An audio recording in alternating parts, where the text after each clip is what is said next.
Everyone, मैं सुनीता सिंह स्वागत करती हूँ आप सभी का केमिस्ट्री क्लासेज में। और अभी अपने क्लास में करेंगे क्लास 11 केमिस्ट्री चैप्टर 3 से एनसीईआरटी एक्सरसाइजेज क्वेश्चन नंबर 31 से 35 तक। ठीक है, तो देखिए यहाँ पे क्वेश्चन आप लोग देखिए 31 नंबर क्वेश्चन ये दिया हुआ है आपके बुक में। इस तरह से डेटा दिया हुआ है और आपको इतना डेटा देने के बाद कुछ क्वेश्चन हैं जिसमें से कि 6 क्वेश्चन अराइज किया गया है। यहाँ पे मैंने 5 क्वेश्चन लिखा है। 5 नंबर क्वेश्चन आपको बताऊंगी, उस टाइम लिख के दिखा दूंगी। ठीक है, तो यहाँ पे 5 क्वेश्चन ऐसे दे रखे हैं, 6 क्वेश्चन जिनका आंसर आपको on the basis of this data करना है।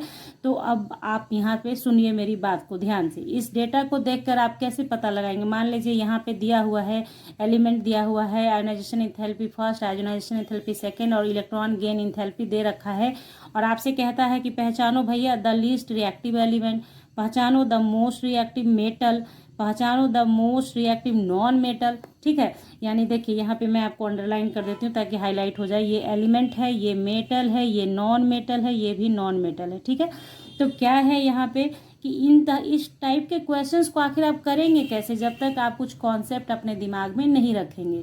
तो ज़रूरत क्या है, कॉन्सेप्ट की ज़रूरत है ना। तो चलिए आपको मैं इससे रिलेटेड कॉन्सेप्ट बताऊंगी। बहुत इजी है, 2 से 3 मिनट में आप कॉन्सेप्ट समझ जाएंगे और उसके बाद देखिएगा कितना आसान हो जाएगा इसको बनाना। एक ऑप्शन ये है कि मैं आपको आंसर बता दूं फटाक से, 5 का लिख के बता दूं ऐसा हुआ ऐसा हुआ ऐसा हुआ। ठीक है, हो गया।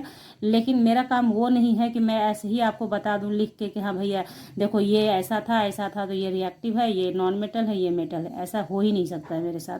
तो चलिए आपको थोड़ा सा कॉन्सेप्ट दिया जाए, उसके बाद देखिए आप खुद इसको बना पाएंगे। ठीक है, तो चलिए, तो ध्यान दीजिए यहाँ पे क्या है। सब उस जो क्वेश्चन मैंने अभी आपको दिखाया 31 नंबर, उसको बनाने के लिए 2 टॉपिक का जरूरत है, आयोनाइजेशन इंथैल्पी और एक है इलेक्ट्रॉन गेन इंथैल्पी। ठीक है, इन दोनों को थोड़ा सा हम लोग समझ लेते हैं। इस चीज़ को आप जो मेरी अभी आप स्क्रीन पे आप देख रहे हैं, इसको अपनी कॉपी पे लिख के रखना। एकदम 100% आपको लिख के देती हूँ कि इसका फ़ायदा आप एग्जामिनेशन के समय उठा सकते हैं। जब आपका एग्जामिनेशन आपके सिर पे चढ़ता है ना, उस टाइम आपको ये बहुत हेल्प करता है। तो देखिए यहाँ पे आयोनाइजेशन इंथैल्पी क्या है। The energy required to remove an electron from an isolated gaseous atom in its ground state, यानी कि आइसोलेटेड गैसियस एटम से जब ग्राउंड स्टेट में है, जब वो एक्साइटमेंट में नहीं होता है, एक्साइटेड नहीं रहता, जब उस पर कोई चार्ज नहीं होता है, तो वो ग्राउंड स्टेट में होता है। ठीक है, ग्राउंड स्टेट में जब एलिमेंट है उससे एक इलेक्ट्रॉन रिप्लेस करने के लिए, एक इलेक्ट्रॉन रिमूव करने के लिए जो एनर्जी खर्च होती है, एनर्जी रिक्वायर्ड होती है, अंडरलाइन करके समझिए इस चीज़ को कि एनर्जी रिक्वायर्ड होती है, तो उसे कहते हैं आयोनाइजेशन इंथैल्पी या आयोनाइजेशन पोटेंशियल आप कह सकते हैं। इसमें कोई परेशानी आपको नहीं है, दोनों ही एक ही चीज़ है, कोई दिक्कत नहीं है। तो यहाँ देखिए जब आपने एक इलेक्ट्रॉन निकाला तो आईपी फर्स्ट हो गया। अब जब इसमें से आप दूसरा इलेक्ट्रॉन निकालेंगे तो ये आईपी सेकंड हो जाएगा। उसी तरह से तीसरा इलेक्ट्रॉन निकालेंगे तो आईपी थर्ड हो जाएगा। ठीक है, बात आ गई समझ में।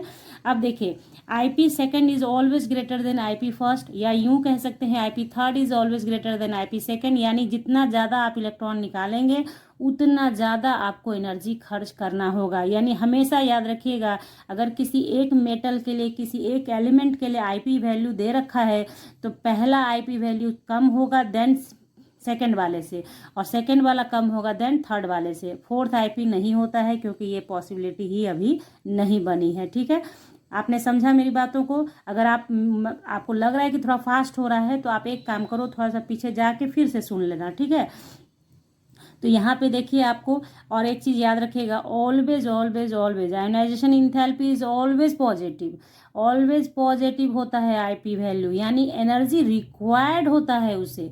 वो जब तक आप एनर्जी दोगे नहीं वो इलेक्ट्रॉन रिलीज ही नहीं कर पाएगा।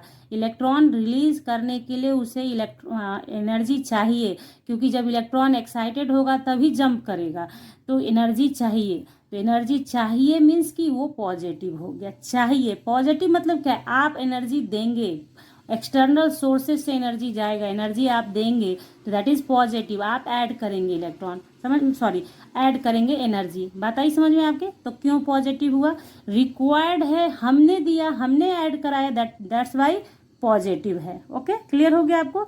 अगर कोई एलिमेंट इलेक्ट्रॉन एनर्जी रिलीज करता है यानी कि देता है हमें एनर्जी, तो हम कहते हैं कि वो निगेटिव हुआ। बात आ गई समझ में आपके।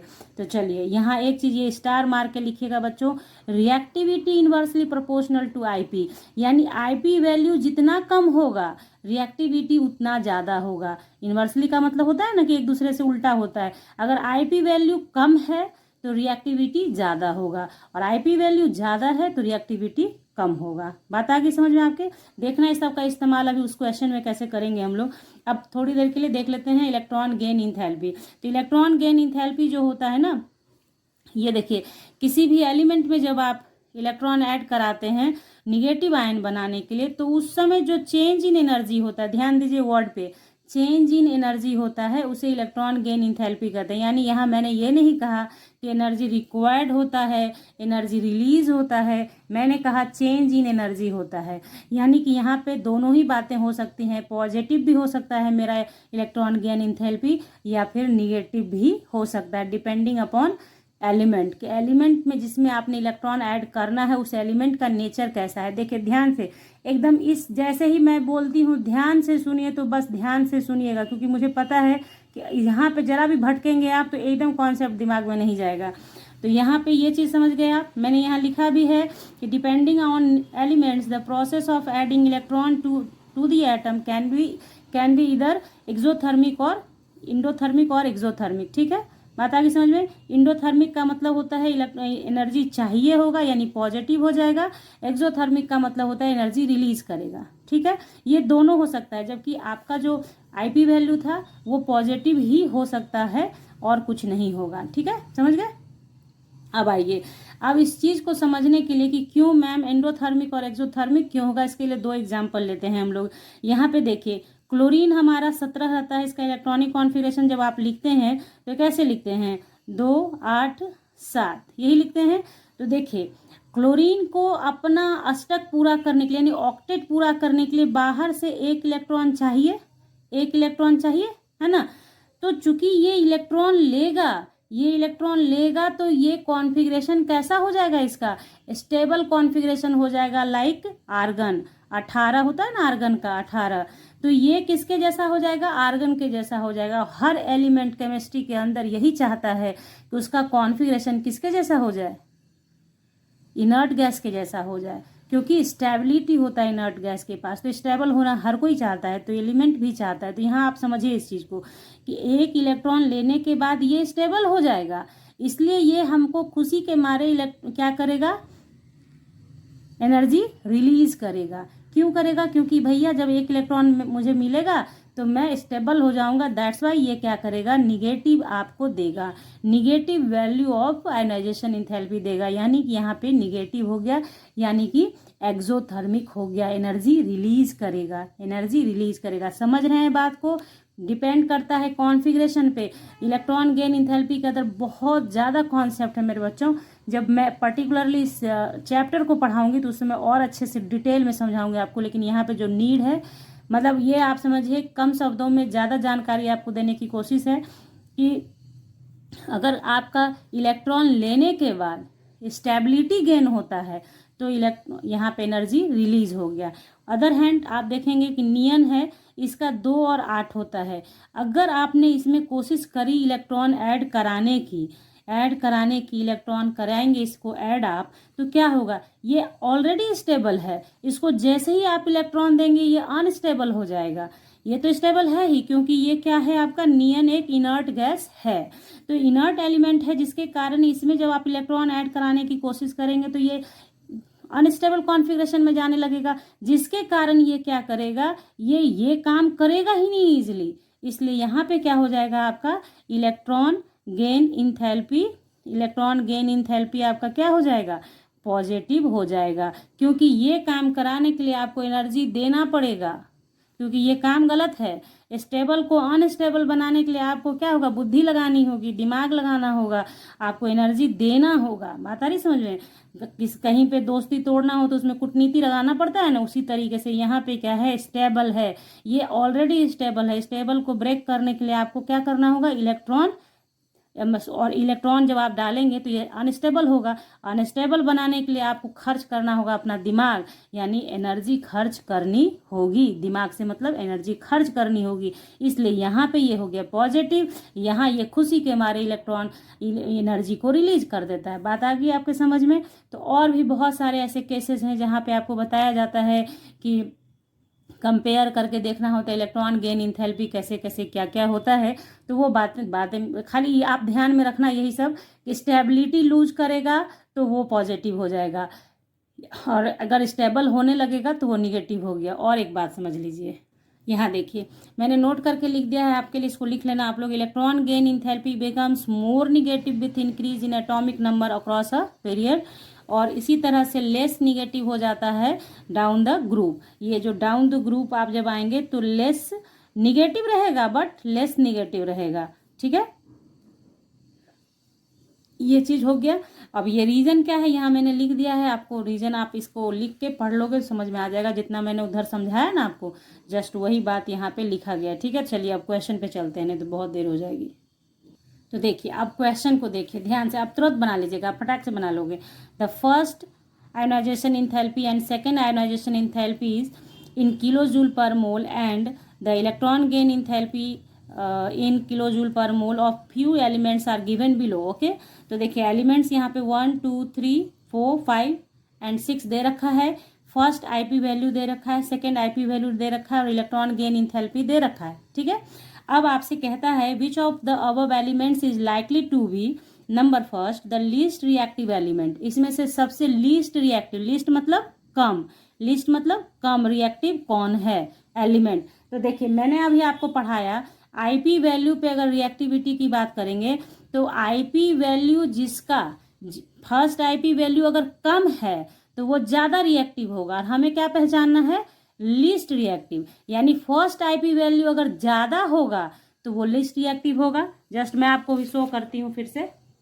मैंने आपको यहाँ पे दिखाया कि आईपी वैल्यू अगर कम है तो रिएक्टिविटी ज्यादा है, और आईपी वैल्यू ज्यादा होगा तो रिएक्टिविटी कम हो जाएगा। बस उसी चीज को ध्यान में यहाँ बैठा के रखिए, और इसमें पहचान कीजिए कि फर्स्ट आईपी वैल्यू किसका ज्यादा, तो फर्स्ट आईपी वैल्यू इसका ज्यादा है, सबसे ज्यादा। तो जैसे ही ये सबसे ज्यादा हो गया तो ये लीस्ट रिएक्टिव हो गया, क्योंकि इसके इलेक्ट्रॉन को निकालने के लिए बहुत ज्यादा है, बहुत ही एनर्जी खर्च होगा, ठीक है। तो यहाँ पे ये हो गया, तो इसी का आंसर क्या हो गया, 5 नंबर आंसर हो गया। पहचान लिया ना आपने, कितना ईजी है। फिफ्थ एलिमेंट आपका ये हो गया, पहले ही से हो गया, ठीक है। उसी तरह से अब आ जाइए आप the most reactive metal. Most reactive metal, अब देखो मोस्ट रिएक्टिव मेटल है तो रिएक्टिविटी कैसे पता चलेगा, अगर आईपी वैल्यू पहला छोटा है, आईपी वैल्यू पहला कम है तो ज्यादा रिएक्टिव हो जाएगा। इसका काम तो आपने ओके कर लिया है। अब आप खोजें इसमें से कि सबसे कम रिएक्टिव आईपी वैल्यू किसका है, सेकंड का है ना, देखिए है ना, देखिए तो ये सेकंड का कम है, यानी कि इसका आईपी वैल्यू कम है, यानी एनर्जी रिक्वायर्ड कम है इसका, इसलिए ये क्या हो जाएगा, मोस्ट रिएक्टिव मेटल हो जाएगा। और मोस्ट रिएक्टिव मेटल तो मेरा सेकंड भी हो गया। यहाँ पे मेरा क्या हो गया, ये देखिए ये 5 नंबर एलिमेंट हो गया, ये मेरा सेकंड नंबर हो गया। अब बारी आती है मेरे the most reactive non metal को पहचानने की। नॉन मेटल पहचानना है आपको। तो देखिए थर्ड नंबर में नॉन मेटल पहचानना है, तो नॉन मेटल का पहचान इलेक्ट्रॉन गेन इंथैल्पी से करेंगे, आयोनाइजेशन इंथैल्पी से नहीं, क्योंकि आयोनाइजेशन इंथैल्पी जनरली आपका नॉन मेटल नहीं मेटल ही शो करता है, क्योंकि इलेक्ट्रॉन लूज करने का टेंडेंसी किसके पास होता है, मेटल के पास होता है, ठीक है। तो देखिए आपको अभी मैंने पढ़ाया, जो बताया था कॉन्सेप्ट के समय, कि इलेक्ट्रॉन गेन इंथैल्पी जैसे जैसे आप पीरियड में आगे की ओर जाते हैं मोर निगेटिव होता जाता है। तो जब आप अक्रॉस पीरियड चलते हैं, लेफ्ट टू राइट चलते हैं, तो नॉन मेटल बढ़ता जाता है। यानी देखिए आपने पढ़ा है एस ब्लॉक में मेटल्स रहते हैं, डी ब्लॉक में ट्रांजिशन, और पी ब्लॉक में नॉन मेटल्स। तो क्या है, जितना ज़्यादा negative value of electron gain enthalpy होगा वो क्या हो जाएगा, आपका नॉन मेटल हो जाएगा। मोस्ट लीस्ट रिएक्टिव, सॉरी क्या पहचानना है, मोस्ट रिएक्टिव नॉन मेटल। तो मोस्ट रिएक्टिव नॉन मेटल के लिए क्या होगा, बहुत ज़्यादा अगर इलेक्ट्रॉन गेन इंथैल्पी निगेटिव है तो वो मोस्ट रिएक्टिव होगा। ध्यान रखिएगा, क्लोरीन ये सब के बारे में, जो हेलोजन के बारे में मैंने आपको पीछे बताया, वो सब क्या होता है, उसका स्टेबल कॉन्फ़िगरेशन होने के चलते वो क्या करता है, बहुत ज़्यादा इलेक्ट्रॉन एनर्जी रिलीज करता है, एनर्जी देता है। इसलिए इसका आंसर क्या हो जाएगा, थर्ड नंबर पे क्या है, सबसे ज़्यादा है वैल्यू इसका इलेक्ट्रॉन गेन इंथैल्पी का, इलेक्ट्रॉन गेन इंथैल्पी का सबसे ज़्यादा। और यहाँ पे एक मार्केबल बात आपको बता दूं कि ये जो आप मैथमेटिक्स के अंदर पढ़ते हैं ना, कि अगर कितनी भी बड़ी संख्या हो उसके आगे निगेटिव लग जाए तो वो जीरो से भी छोटी हो जाती है, ऐसा यहाँ पे नहीं करना। ये निगेटिव पॉजिटिव का मतलब सिर्फ यहाँ पे क्या है, इलेक्ट्रॉन गेन हो रहा है, इलेक्ट्रॉन रिलीज हो रहा है, ये इस चीज़ को बताने के लिए है, उस चीज़ के लिए नहीं। बात आ गई समझ में। यहाँ निगेटिव का मतलब है कि इलेक्ट्रॉन आपको ये एलिमेंट दे रहा है बताने के लिए निगेटिव है, ले रहा है दिखाने के लिए पॉजिटिव है। Okay clear. चलिए, तो यहाँ पे मेरा थर्ड हो गया इसका। अब बारी आती है the least reactive non metal पहचानने की। तो लीस्ट रिएक्टिव नॉन मेटल पहचानिएगा तो कौन सा हो जाएगा आपका, बताइए। इनमें से देखिए, और इसमें से आप लिस्ट है, आयोनाइजेशन इंथैल्पी भी जो है वो उतना ज़्यादा हाई नहीं है जितना होना चाहिए। तो उसके कारण से देखिए, एक क्या है, इसका निगेटिव वैल्यू ऑफ ज़्यादा है, इलेक्ट्रॉन गेन इंथैल्पी का निगेटिव वैल्यू भी ज़्यादा है, और साथ ही साथ फर्स्ट आयोनाइजेशन इंथैल्पी भी उतना अधिक नहीं है, जिसके कारण क्या होगा, ये आपका लीस्ट रिएक्टिव नॉन मेटल हो जाएगा, लीस्ट रिएक्टिव नॉन मेटल हो जाएगा। तो ये क्या हो गया मेरा, ये 4 नंबर हमारा इसमें आ गया। बाकी आता है क्वेश्चन नंबर ई था इसमें, the metal which can form a stable binary halide of the formula MX2 where X is halogen. तो इसमें से देखिए बाइनरी हलाइड बनाना है, MX2 बनाना है। तो MX2 बनाने के लिए आपके पास क्या चाहिए, MX2 का मतलब हुआ कि इसके ऊपर 2 प्लस चार्ज होगा, इसके ऊपर 1 चार्ज होगा, तो क्रॉस होगा तो ये MX2 बनेगा। ये आपने पढ़ा होगा क्लास 10th में भी, नहीं पढ़ा है तो अभी जस्ट दूसरे क्वेश्चन में मैं समझाऊंगी आपको। तो यहाँ पे ऐसे होगा, तब इसके ऊपर +2 चार्ज का मतलब होगा कि 2 इलेक्ट्रॉन लूज करेगा, तभी तो इसके ऊपर M+2 चार्ज आएगा। तो इसमें से ढूंढिए, जिसको आपने बना लिया उसको टिक कर लीजिए। बाकी बचा कौन, फर्स्ट और सिक्स। तो फर्स्ट और 6 में कौन बाइनरी बना सकता है, ध्यान दीजिएगा। यहाँ फर्स्ट आयनाइजेशन इंथैल्पी 520 है, 7300 है दूसरा, जबकि यहाँ पे क्या है आपका 738 है फर्स्ट और 1451 है सेकंड। यानी इन दोनों के बीच का डिफरेंस ज़्यादा नहीं है। तो ये वाला जो 6 नंबर एलिमेंट है, ये अगर पहला इलेक्ट्रॉन लूज कर देगा तो दूसरा इलेक्ट्रॉन भी इजिली लूज कर देगा, इसलिए ये बाइनरी बना लेगा। क्यों, देखिए 2 इलेक्ट्रॉन लूज करेगा तो ऐसा बनेगा ना, तब ना हेलोजन के साथ MX2 बनेगा, MX2। बात आ रही है आपके समझ में। अभी जस्ट इसके बाद वाला क्वेश्चन इसी से रिलेटेड है, बताऊंगी आपको, ध्यान से सुनो। यहाँ पे देखिए, तो ये आपने समझा कि ये कैसे पहचान किया कि अगर पहला जो आयनाइजेशन एंथैल्पी था और सेकेंड आयनाइजेशन एंथैल्पी में ज़्यादा का डिफरेंस नहीं है, तो क्या होगा, एनर्जी रिक्वायर्ड कम होगा, जिसके कारण क्या होगा, 2 प्लस चार्ज बना सकते हैं। जबकि पहले वाले में क्या है, ये 520 है और कहाँ ये 7300 है, बहुत का डिफरेंस है, जिसके कारण इसका Ma2+ बनेगा ही नहीं इजिली, जिसके कारण ये बाइनरी नहीं बनाएगा। तो नेक्स्ट क्वेश्चन में आंसर 5 हो, ये 1 हो जाएगा, क्योंकि वहां पे पूछ रहा है आपसे मोनोवेलेंट MX कौन बनाएगा, तो यही बचा है, यही बनाएगा। ठीक है, दिखाती हूँ क्वेश्चन आपको। तो देखो यहाँ बुक में है ना क्वेश्चन, मैंने वहाँ लिखा नहीं था, नहीं उतर गया मेरे दिमाग से। तो यहाँ देखो, the metal which can form a predominantly stable covalent halide of the form MX कौन बनाएगा। तो अभी मैंने बताया ना आपको कि ये नंबर फर्स्ट है, इन दोनों में चूंकि डिफरेंस बहुत ज़्यादा है, बहुत ज़्यादा का डिफरेंस है, इसलिए ये M+ आयन ही बनाएगा, इसलिए MX बना पाएगा। हो गया आपका क्वेश्चन का आंसर। ठीक है, ये 31 नंबर था, इतना टाइम लगा बताने के लिए। अब आप में से कितने बच्चे इतनी दूर तक देखने के बाद ये कहते हो कि मैम इतना बताने का जरूरत ही नहीं था, इतना बताना जरूरी था। आप लोग इस बात को एग्री करोगे तो अच्छा लगेगा मुझे, कि इतना आपको इतना समझाने के बाद अब आप कहीं भी फंसेंगे नहीं, कंपेयर करना समझेंगे, सीखेंगे और बनाएंगे। ओके ठीक है, चलिए। तो देखिए, जो मैंने आपको बता दिया वहाँ पे, वो यहाँ पे मैंने लिखा है, आप चाहें तो इसका स्क्रीनशॉट ले लीजिए। ठीक है, अब मैं इसको बोलूँगी नहीं, इसलिए क्योंकि मैंने जो बोला है वही यहाँ पे लिखा हुआ है। मैं सारा काम करती हूँ ताकि आप लोगों में से कोई बच्चे ये ना कहें कि मैम आपने बता दिया, लिखा है नहीं तो बनाऊँगा कैसे, बनाएंगे कैसे, है ना। तो चलो, ये हो गया ना। ओके, ये देख लो, F का यहाँ पे आंसर है, F का आंसर यहाँ पे है। आई होप दिख रहा, रुको देखो, ये दिख रहा ना अच्छे से। ठीक है, तो ये ऐसे करके आप बना लिया। ठीक है, चलो क्वेश्चन नंबर 32 पे चलते हैं। देखो क्वेश्चन नंबर 32 कहता है, predict the formulas of the stable binary compound. Binary मतलब 2, बाइनरी मतलब दो। Compounds that would be formed by the combination of the following pairs of elements. यहाँ पे दे रखा है जैसे लिथियम और ऑक्सीजन को मिलाकर बनाना, बाइनरी बनाना है आपने, बाइनरी कंपाउंड यानी कि दो रहेगा उसमें, ठीक है। तो अब बताइए कि कैसे बनेगा। तो लिथियम और ऑक्सीजन से बनाना था, तो मैंने यहाँ आंसर लिख दिया है Li2O, ठीक है। तो अब रटना है रट लीजिए, समझना है तो समझिए। यहाँ पे Li2O तो समझने के लिए कैसे करेंगे, देखिए लिथियम का होता है 3, इसका कॉन्फ़िगरेशन हुआ 1s2 2s1। ऑक्सीजन का होता है 8, हो गया 1s2 2s2 2p2। 6 नहीं 6 ही ना हुआ अभी, इसमें 4 आएगा ना, 4 2 6 2 8 होता है, ठीक है 4 आगे है ना। अब आप देखिए कैसे बनाइए। अब आपके ऑक्सीजन को कितना इलेक्ट्रॉन चाहिए ऑक्टेट करने के लिए, पूरा 2 इलेक्ट्रॉन और मिलेगा तो ये ऑक्टेट कंप्लीट कर लेगा। 2s2 2p6 होगा तो ऑक्टेट कंप्लीट हो जाएगा। और ये क्या करेगा, अपना 1 इलेक्ट्रॉन अगर इसको दे देगा तो इसका भी हीलियम के जैसा कॉन्फ़िगरेशन हो जाएगा, ठीक है। तो देखिए लिथियम चूंकि एक ही इलेक्ट्रॉन दे सकता है तो लिथियम पे होगा क्या, +1 चार्ज। ऑक्सीजन चूंकि 2 इलेक्ट्रॉन ले सकता है तो उस पर 2 निगेटिव चार्ज। तो और ये भी मैंने आपको पहले पढ़ाया था किसी वीडियो में, शायद उस वीडियो को आप लोगों ने देखा नहीं। तो वहाँ पे क्या है कि क्रॉस मल्टीप्लिकेशन होता है, क्रॉस जाता है, ये जो वैलेंसी है वो क्रॉस जाता है, यानी ऑक्सीजन का इसके पास, लिथियम का इसके पास। तो हो गया लिथियम 2O, क्योंकि इसका 1 था तो इसका नहीं दिखेगा, और लिथियम के पास 2 आया ऑक्सीजन का। तो यहाँ पे अब आप कहोगे कि निगेटिव क्यों नहीं दिखाया गया, तो ये तो भैया मेरे वैलेंसी दिखाने के लिए है कि कौन इलेक्ट्रॉन ले रहा है कौन इलेक्ट्रॉन दे रहा है, सिर्फ क्रॉस वैलेंसी ऐसे दिखाया जाता है, निगेटिव पॉजिटिव नहीं। तो समझ गए आप कैसे बनाइए, समझ गए होंगे। चलिए आइए अब यहाँ पे देखते हैं, मैग्नीशियम और नाइट्रोजन के बीच बनाना है। तो मैग्नीशियम आपने लिखा, मैग्नीशियम का 12 होता है, 1s2 2s2 2p6 3s2, 10 2 12, ठीक है।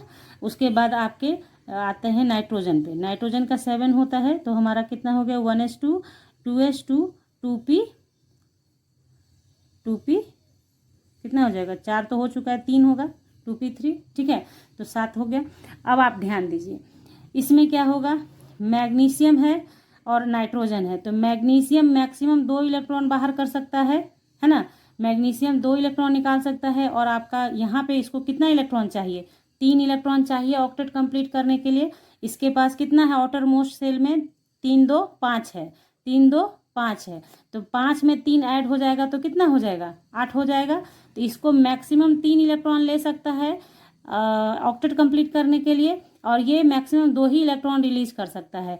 तो मैग्नीशियम 2 इलेक्ट्रॉन रिलीज कर सकता है तो मैग्नीशियम पे हुआ 2 पॉजिटिव चार्ज। नाइट्रोजन 3 इलेक्ट्रॉन लेगा जिससे ऑक्टेट कंप्लीट करेगा तो उस पर हुआ 3 निगेटिव चार्ज, ठीक है। अब ये क्रॉस जाएगा ऐसे, क्रॉस जाएगा ऐसे, तो क्या हुआ Mg3n2। बस कॉन्फ़िगरेशन से आपको समझना है कि किसको क्या चाहिए, यानी ये, हाँ। अब यहाँ पे ये भी समझने का आप कह सकते हो कि भैया मैम इसको क्यों नहीं आपने 6 इलेक्ट्रॉन दे के 8 बना दिया, तो ऐसा नहीं होता है माय डियर। मतलब ये भी नियम है कि मैक्सिमम 3 से 4 3 इलेक्ट्रॉन लेना देना हो सकता है, उससे ज़्यादा इलेक्ट्रॉन आप ले दे नहीं सकते हैं, तो फिर शेयरिंग स्टार्ट हो जाता है। और यहाँ पे आपको ये भी ध्यान रखना होता है कि ये मेटल है, इसका आउटर मोस्ट सेल 3s है, इसका outer most shell 2s 2p है, इसलिए इसको 3 इलेक्ट्रॉन दीजिए, ऑक्टेट कंप्लीट हो गया। 3s जैसे ही आ जाएगा तो उसमें 3 ऑर्बिटल आ जाता है, 3s 3p 3d, तो फिर वो चीज़ है। तो बहुत सारी बातें देखिए, ये जो चैप्टर है ना इलेक्ट्रॉनिक, ये जो आपका कौन सा है क्लासिफिकेशन ऑफ एलिमेंट्स वाला, ये बहुत बहुत इंपॉर्टेंट चैप्टर है। इसमें इतना कॉन्सेप्ट है भर भर के कि अगर आपने एक एक कॉन्सेप्ट को समझ लिया ना तो फिर आप समझ लो बल्ले बल्ले, कहीं कोई दिक्कत नहीं। इनऑर्गेनिक केमिस्ट्री के अंदर ये आता है, इनऑर्गेनिक केमिस्ट्री का बेस है ये चैप्टर, बेसिक चीज़ है। तो खैर जहाँ पे जितनी ज़रूरत होती है उतना मैं ज़रूर समझाती हूँ आपको, और पूरी कोशिश करूँगी मैं आपको ये चैप्टर पढ़ाने की, ठीक है, पूरे कॉन्सेप्ट के साथ। ये आपने समझ लिया। चलिए एल्यूमिनियम पे आते हैं, एल्यूमिनियम आयोडीन पे। तो एल्यूमिनियम का जैसे ही आपने लिखा 13, तो ये हो गया 1s2 2s2 2p6 3s2 3p1, ठीक है। अब आपने क्या करना है आयोडीन का, तो आयोडीन का तो बड़ा सा हो जाएगा कॉन्फ़िगरेशन, लिखते हैं। देखिए आयोडीन का 53 होता है, इसका हम लोग छोटे में लिखेंगे क्रिप्टन डाला, क्रिप्टन का आप समझ गए 36 हो गया। और उसके बाद 4D10 5S2 5P5, क्योंकि क्लोरीन के ग्रुप का है तो अंतिम में साथ ही रहेगा, क्योंकि क्लोरीन में साथ है, आयोडीन में भी साथ रहता है, फ्लोरीन में भी वही रहता है। वैसे हेलोजन ग्रुप का एक ही होता है वैलेंस इलेक्ट्रॉन। तो यहाँ पे आपका इतना हो गया। तो अब आपको समझ में आ गया होगा कि ये क्या कर सकता है, अपना एक इलेक्ट्रॉन दे, सॉरी, ये अपना 3 इलेक्ट्रॉन दे सकता है, ठीक है। लास्ट में इसके वैलेंस इलेक्ट्रॉन 3 है तो 3 इलेक्ट्रॉन शेयर कर सकता है। और ये क्या करेगा, इसके पास चूंकि एक ही इलेक्ट्रॉन लेने का कैपेसिटी है, आयोडीन के पास क्या है, इसका ऑलरेडी 5 2 7 पूरा हो चुका है, एक ही इलेक्ट्रॉन लेगा, ऑक्टेट कंप्लीट कर लेगा। तो एल्यूमिनियम मैक्सिमम 3 इलेक्ट्रॉन दे सकता है, आयोडीन मैक्सिमम एक ही इलेक्ट्रॉन ले सकता है। क्रॉस वैलेंसी हो गया तो Al3 हो गया। तो यही आपका आंसर हो गया। समझ गए आप, बना लिया आपने, ठीक है। चलिए, सिलिकन एंड ऑक्सीजन का SiO2 हो गया। तो सिलिकन का फिर वही आप करेंगे, सिलिकन का 14 होता है ना, इसको लिखिए आप लोग अपने से बना लीजिए। 1s2 2s2 2p6 3s2 12 हो गया ना, और 3p2 है ना। ऑक्सीजन का तो अभी ऑलरेडी आपने देखा है ना कि कितना होता है, 1s2 2s2 2p6 3, अरे ज़्यादा हो जाएगा, यहाँ पे 4 होगा, ठीक है ना।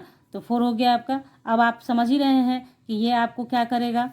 तो देखिए इसको ध्यान से समझिएगा। इसमें 4 इलेक्ट्रॉन है लास्ट में, इसमें 2 इलेक्ट्रॉन लेगा तो ये क्या हो जाएगा, इसका ऑक्टेट कंप्लीट हो जाएगा। तो समझिए Si 4 इलेक्ट्रॉन मतलब 4 इलेक्ट्रॉन के साथ शेयरिंग कर सकता है। और ऑक्सीजन आपका 2 इलेक्ट्रॉन ले सकता है, यही ना है, ऑक्सीजन आपका 2 इलेक्ट्रॉन ले सकता है। इसको पॉजिटिव मान लो, इसको निगेटिव। हालांकि सिलिकॉन जो है आपका वो नॉन मेटल्स के अंदर चला जाता है ना, मतलब वहाँ पे शेयरिंग स्टार्ट हो जाता है करना। तो यहाँ पे आप देखिए, ये आपको ऐसे हो गया, ऐसे हो गया, तो आपने क्या बना लिया, Si2O4, ठीक है, Si2O4।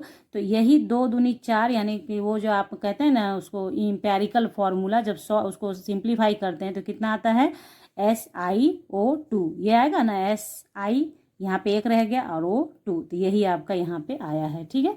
चलिए, फास्फोरस एंड फ्लोरीन का खुद बना लीजिए, बन जाएगा आपसे, कोई दिक्कत नहीं आएगी आपको। PF5 होगा, फास्फोरस एंड फ्लोरीन का PF5 होगा, क्योंकि एक फ्लोरीन जो होगा एक ही इलेक्ट्रॉन ले सकेगा, और ये जो फास्फोरस है ना आपका, इसके पास 5 इलेक्ट्रॉन का पॉसिबिलिटी रहता है, तो इसलिए PF5 हो जाता है। एलिमेंट 71 एंड फ्लोरीन, तो एलिमेंट 71 जिसका मतलब एटॉमिक नंबर 71 है, तो उसको लुटेटियम बोलते हैं, और फ्लोरीन के साथ ये LuF3। देख लेते हैं question number 33। In the modern periodic table the period indicates the value of atomic number, atomic mass, principal quantum number और एजीमुथल क्वांटम नंबर, ठीक है। ABCD करके ऑप्शन दे रखा है। अब आप समझिए, यहाँ पे अभी तक आप लोगों में से बहुत सारे लोगों ने एटॉमिक नंबर मार दिया होगा, ठीक, बहुत सारे बच्चों ने एटॉमिक मास मार दिया होगा, ठीक, और जो जो दोनों ने मारा है दोनों ही गलत है, और कुछ लोगों ने तुक्के में भी मारा होगा, वो सही भी हो सकता है। तो देखिए यहाँ पे क्या है कि मॉडर्न पीरियडिक टेबल में पीरियड्स क्या इंडिकेट करता है, यहाँ क्या लिखा है, पीरियड्स क्या इंडिकेट करता है, तो पीरियड जो है वो आपको प्रिंसिपल क्वांटम नंबर इंडिकेट करता है। मैंने आपको क्वांटम नंबर पढ़ाया है एटॉमिक स्ट्रक्चर के अंदर, जहाँ मैंने आपको बताया था कि स्मॉल n यानी कि principal quantum number represents number of periods in the periodic table, ठीक है। एक दूसरे एटॉमिक स्ट्रक्चर आज आपके देखिए, अभी आपके CBSE में बहुत वेरिएशन आ रहा है, बहुत तरह का बदलाव आ रहा है, जिसकी वजह से बहुत इधर उधर हो गया है चैप्टर। नहीं तो पहले एटॉमिक स्ट्रक्चर के साथ ही ये भी पढ़ना होता था, तो एटॉमिक स्ट्रक्चर का पार्ट है ये, समझिए इस चीज़ को। एटॉमिक स्ट्रक्चर जो हायर स्टडीज़ में आप जाते हैं ना, तो वहाँ पे ये मर्ज हो जाता है, क्योंकि एटॉमिक स्ट्रक्चर जो बच्चा पढ़ेगा वही क्वांटम नंबर से परिचित होगा, वही एटॉमिक नंबर से, एटॉमिक मास से परिचित होगा, पीरियोडिक टेबल से परिचित होगा, और तब जाके वो यहाँ पहुँचेगा। तो खैर, इतना आप समझ गए, तो चलिए ठीक है, बढ़िया है। इस क्वेश्चन को जरूर से बना लेना, क्योंकि 11th क्लास के अंदर हो सकता है दे दे, और आप गलत लगा भी देंगे, हमको मुझे पता है, एटॉमिक नंबर मार्क आएगा सब। यहाँ देखो 34, which of the following statements related to modern periodic table is incorrect. तो देखिए इसमें क्या था ना कि क्वेश्चन दे रखा है, देखिए यहाँ पे आपको मैं बुक में आपके क्वेश्चन दिखा देती हूँ, ठीक ना। देखो देखिए, कौन सा क्वेश्चन है? 34 है ना, 34 है। यहाँ पे बहुत लंबा लंबा लिखना था, इसलिए मैंने नहीं लिखा है। Which of the following statement related to modern periodic table is incorrected? Incorrected पहचानना है, सबसे बड़ा लफड़ा होता है, इनकरेक्टेड पहचानना है आपको, ठीक है। तो पहला ए है, the P block has 6 column because a maximum of 6 electron can occupy all the orbital in P shell. ये तो सही है, क्योंकि 6 कॉलम होगा, क्योंकि पी सेल में मैक्सिमम 6 इलेक्ट्रॉन रहते हैं। P6 होता है मैक्सिमम 6 इलेक्ट्रॉन, ठीक है। तो ये तो सही है। आगे बढ़ते हैं। आगे है हमारा, the D block element has 8 column because a maximum of 8 electrons can occupy all the orbital in D subshell. अब किसी और को पढ़ने की जरूरत ही नहीं है, क्योंकि यही गलत है, क्योंकि डी ब्लॉक में कितना होता है? मैक्सिमम ऑफ 10 इलेक्ट्रॉन्स होते हैं, इसलिए 10 एलिमेंट्स उसमें हो सकते हैं, 8 नहीं। बाकी जो भी होगा इसको आप पढ़िए, ठीक है। तो आंसर आपका हो गया बी, ठीक है, क्योंकि गलत पहचानना था और गलत जो मिल गया तो गलत है, हो गया, काम खत्म हुआ आपका। तो यहाँ पे ये आपने कर लिया, ठीक है। तो मैंने यहाँ लिख भी दिया है प्यारे बच्चों, जो बोला मैंने वही लिख दिया है, ठीक है। देखिए यहाँ पे क्वेश्चन नंबर 35 देख लेते हैं। Anything that influences the valence electron will affect the chemistry of element. मतलब ये स्टेटमेंट है एक तरह से कि कोई भी चीज़ अगर वैलेंस इलेक्ट्रॉन को अफेक्ट करता है तो वो केमिस्ट्री ऑफ एलिमेंट को भी अफेक्ट करेगा। Which one of the following factor does not affect the valence shell? इसमें से वैलेंस सेल को कौन अफेक्ट नहीं करेगा? वैलेंस सेल को अफेक्ट नहीं करेगा, यानी वैलेंस सेल को कौन अफेक्ट नहीं करेगा? तो पहले देखिए, वैलेंस प्रिंसिपल क्वांटम नंबर, ये तो है ही, वैलेंस सेल के लिए आता ही है, इसको तो रखना ही है, एन तो होता ही है, उसी से पता चलता है, ठीक है, जो अभी बताया था आपको प्रिंसिपल क्वांटम नंबर।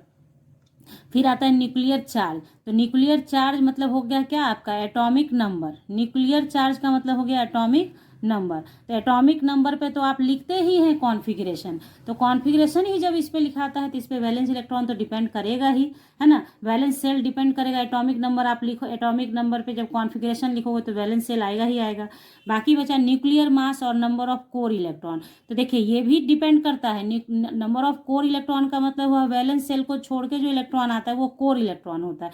तो ये भी, ये रहेगा तभी तो वैलेंस सेल का भी पता चलेगा कि वैलेंस सेल कितना है। कोर अगर पता है तो वैलेंस सेल का आप पता लगा सकते हैं, मतलब कुछ इसके अंदर आता है नियम जो बताया जाएगा आपको। तो कोर इलेक्ट्रॉन भी डिपेंड करता है, यानी ये आप समझ लीजिए कि एटॉमिक स्ट्रक्चर, जो इलेक्ट्रॉनिक कॉन्फ़िगरेशन जब आप लिखते हैं उसके अंदर जो जो बातें हैं जरूरी, वो सब अफेक्ट डालेगा। बाकी बचा क्या आपको? Nuclear mass. न्यूक्लियर मास पे आप ना इलेक्ट्रॉनिक कॉन्फ़िगरेशन लिखते हैं, तो जब आपने एटॉमिक न्यूक्लियर मास पे इलेक्ट्रॉनिक कॉन्फ़िगरेशन ही नहीं लिखा तो फिर बात ही नहीं बनता है कि वैलेंस सेल पर इसका कोई असर आएगा। वैलेंस सेल इससे फ्री होता है। न्यूक्लियर मास अलग चीज़ है, एटॉमिक वेट है ये, इस पर कोई डिपेंडेंसी नहीं है वैलेंस सेल का। वैलेंस सेल उसी पे डिपेंड करेगा जो जो इलेक्ट्रॉनिक कॉन्फ़िगरेशन के अंदर इंक्लूड किया जाता है। तो यहाँ पे 35 क्वेश्चंस कंप्लीट हुए आपके। आगे आपका और 5 क्वेश्चंस है 35 से 40, वो मैं अगले क्लास में आपको पढ़ा दूंगी। तो ये एक्सरसाइजेज कंप्लीट हो जाएगा, उसके बाद मैं आपको इस चैप्टर का पूरा अच्छे डिटेल वीडियो में पढ़ाऊंगी। तो बस आपको करना क्या है, वीडियो अच्छी लगे तो लाइक कीजिए, शेयर कीजिए, सब्सक्राइब कीजिए चैनल को, और बेल आइकन को बगल में जो रहता है ना उसको ज़रूर प्रेस कीजिए, ताकि वीडियोस की नोटिफिकेशन समय से आपको मिले। तो मिलेंगे आपसे नेक्स्ट क्लास में नेक्स्ट वीडियो के साथ, तब तक के लिए bye, thank you, take care, have a nice day बच्चों।